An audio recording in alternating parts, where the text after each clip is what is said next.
Here with my mate Dean, and we are going to talk about going off-grid. Should I go off-grid? Can I go off-grid? Can you go off-grid? I think that's the first good question, is can you do it in the first place? Is it possible? Because I think you hear a lot of things from people saying, oh, but the sun doesn't shine at night and it rains some days and blah, blah, blah, blah, blah. You always, you can't get 24/7 power generation. Base load. So people love to talk about base load. It's boomer load. Ooh, a couple of Gen Xers having a go. All right, there you go. No offense to anybody there. No offense to boomers anywhere. Love you all. Absolutely, I can.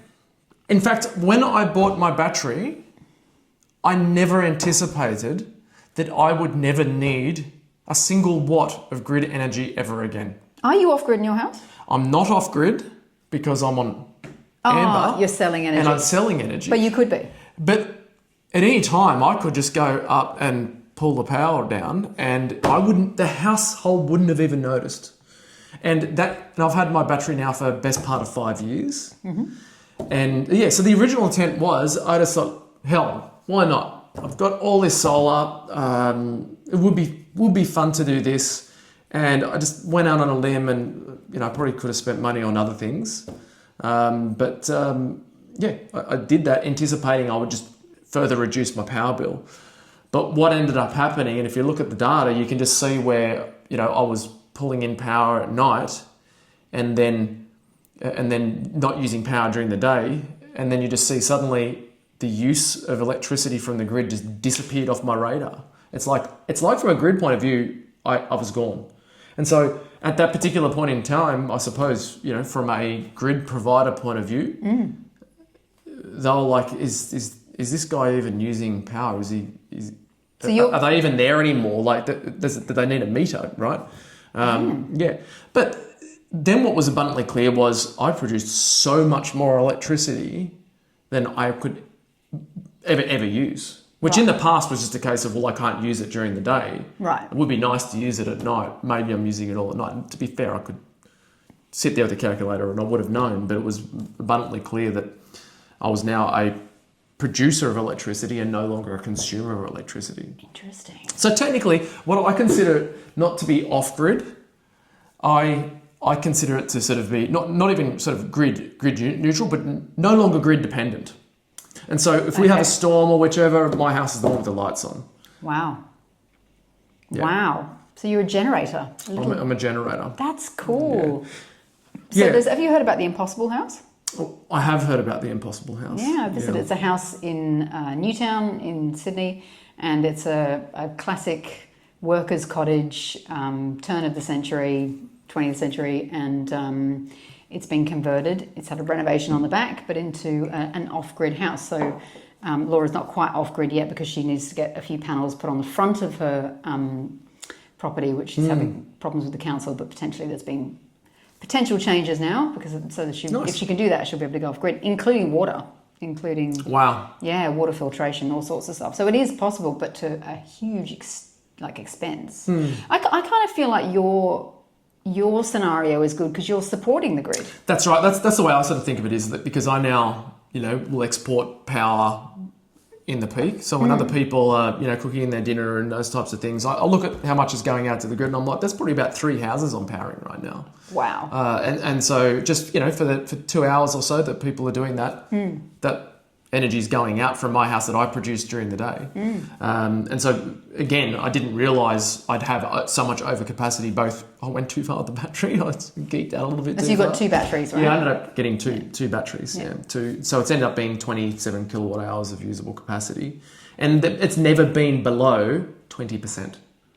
Is that because you're just like, I don't want to do that? Or? Maybe I'm just like, turn everything off! No, not at all. In fact, quite the opposite. We have many, many days where I'm like, is there something else we can turn on? The car is charged. The pool is running full, flat. Okay, let's just heat the whole house up for the coming cold tonight or cool it down. What else can we turn on? We bought dehumidifiers and things to run through the house just to use power that I'm not getting good price for during the day. Wow. Because, in fact, I have to turn my solar panels down so I don't pay to export too much. Yeah, but that's a me problem.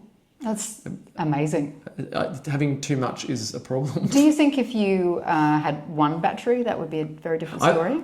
I'd probably be doing less exporting for people. Right. I'd be still grid independent for the most part. I wonder, in terms of VPPs with virtual power plants, people signing up to that, sure, you get a little bit of money to do that. But I do wonder that it's not the average would be what, 13.5 kilowatt hour battery. It's not a lot. And if you needed that over peak times, and I wonder if you would stress that you're feeding too much in, that then you'd be exposed to that peak potentially. I'm pretty concerned less about the peak and more about my obsessive behaviour of never wanting to take another watt from the grid, to be frank. And so I'll always look, is it sunny tomorrow? Because how much will I sell that I know I'm going to get back for free tomorrow? I still can't believe you're over $2,200 in credit with your energy provider. Yeah, and I've already cashed out. And how much did you cash out before? It was about 2,000, yeah. And how long have you been with Thanks, them? Amber. How long have you been with them? I think about 2 years. Yeah. So over, what, $4,500 probably, roughly? Yeah, and the thing is, you look at it from the perspective of not only did I make money, I didn't spend any money. Because normally, right. so I'm not $2,000 ahead of you. I'm actually $6,000 ahead of you. Because potentially I would have been spending... In fact, my old power bill was probably, in total, no more than probably about $2,000 a year. Right. But back then. But that was back then, and back before I decided I was going to turn every appliance on in the house in the middle of the day. So I'm doing, not only am I getting paid for my electricity, I'm able to do things I couldn't have done in the past because I'm just, what else can I do with electricity now? And that's an interesting concept. If you look at that at a household level, imagine that from an industrial level. Imagine Australia where in the middle of the day, it was possible to switch on and off industries and have free energy, or which is when effectively those industries are potentially working, which is when you want to be using that energy. Let's benefit of the doubt. Some of them are hard to switch on and off quickly, but if we can just work out a way to make industry more dynamic, you could be a nation of extremely cheap energy-related products, or products that are very energy-intense, could suddenly be very cheap to export to the world. And that's something we'll miss out on if we go down a path of putting in expensive forms of electricity generation. And so this is right now you can see the pricing, and there's probably people not liking it because they don't want to get paid nothing for the electricity they produce during the middle of the day. But that, from an industry point of view, we could miss out on a trick. It is challenging as far as those areas, times where the price peaks. But from an off-grid point of view, totally possible, but I think it's beside the point. If you're a doomsday prepper, then I think, Is this the moment you reveal you are? Yeah. if you're a doomsday prepper, then you probably just got to change your expectations of what life would be in a world where you need to have doomsday prepped. Maybe understanding how to live off the land is probably the first thing you should do. True. That's true off-grid. True off-grid is living off the land and going back to nature. And it is. I think, as I said, it's good rather than withdrawing from these critical pieces of infrastructure. The fact that you're contributing to it and still benefiting, that's a positive. Weird. Yeah, it's like win-win. Should be. I'm sure someone's making more money off my electricity than I am as well. Because it's like gas, right? If you imagine more and more people get off gas, the people who can't afford to get off gas, it's going to get more and more and more expensive for them, and that that would happen indeed. So what are you thinking of doing with yours? My battery. You just started this journey, and you're starting to see the. Well, first things first, it'll be interesting to go through a full year and the full season. I think winter will be the critical test. 24 kilowatt hour battery, that's a lot. That's, almost double what other people have. It'll be interesting to sort of see how the house performs. Last winter and the year before, because I'm home during the day, the house would use on average about 20 kilowatt hours from the grid total. 12 to 14 we would buy from the grid. So it'll be interesting to sort of see, we would obviously not be able to store a small solar array. So yeah, it'll be interesting to see. I think winter will be the big test. But I suppose you'll be able to benefit from other people's solar at that point as well. And you could you could set it up to charge, if it's low, make sure it charges when it's cheapest in the day. It's funny, isn't it? We have this idea of this situation less oh, you've got to save, you've got to turn things off, you've got to, because things are expensive. But actually what you're talking about is abundance. It's the opposite. You've got too much. So if you do it right, there's loads, and then you've got more things that you can do with it, versus feeling like, oh, I've got to turn everything off and stress and put more layers on. And I mean, yes, sure, you should probably do that anyway, but it's like less or more. Well, I could wait and turn it on later on when I'll need it, but then it could be going to someone else. So I may as well turn some of those things on and just shift my hot water to the middle of the day, shift the pool to the middle of the day. All of these things that are effectively luxury, well, not so much hot water, I suppose. We'd nearly pretty much consider that a fundamental, but definitely luxury type things that can be timed. You push them to the middle of the day.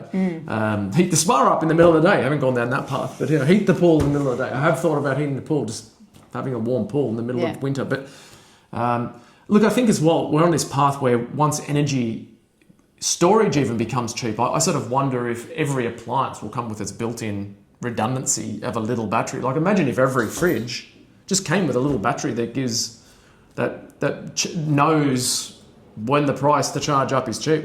God, imagine that. Yeah, and you don't even have to worry about it being on the side of your house anymore. It's just everything is an energy device. It's very futuristic, isn't it? Ultimately, we need to shift, don't we, from this idea of we need to decentralize the grid. So right now we have this, big coal generator and then big transmission lines, and that feeds through to this smaller network of poles and wires. And then we're vulnerable to climate in that, a storm will take out a big transmission line, everyone loses power. But I guess if we're more like you and me... We're more resilient. And we have a mesh, a little network, like a fishing net versus one big, fishing line. And then that protects us. So if one little bit goes down, we've still got protection throughout that. So yeah. Well, I've often thought, in those times, could I throw an extension cord across the fence to my mates, because they don't necessarily... Look, I must say, I consider myself very lucky. I hit a time where I was able to, just stretch my budget a little bit and afford it. And it's been something I've never regretted. But now it is a bit of a case of, how can... You think about it from a grid point of view, what are the grid providers doing to now start to provide the ability maybe for there to be some sort of a backup at a very localized level? Or does that have to be done by local communities? Because I'm sure people are thinking about it. Can you help out your neighbour? Can you do that in official capacity, or do you have to do something which I'm pretty sure you should be doing, and that is throwing a cord over the fence? I mean, could you effectively throw a cord over the fence by sharing your energy with your neighbours? Definitely. That'd be interesting. Maybe it'd be something we'd go down a rabbit hole on at some stage. Another rabbit hole. I'd like to know if anyone knows if you're even allowed to do that. I'm sure at certain limited capacity you can. Maybe. Who knows? I also want to thank Bindi for bashing the camera. So well done. Thanks, Dean. Didn't even know she did that. She did. Thanks, Bindi. Thank you very much. Thanks, Sarah. Cool.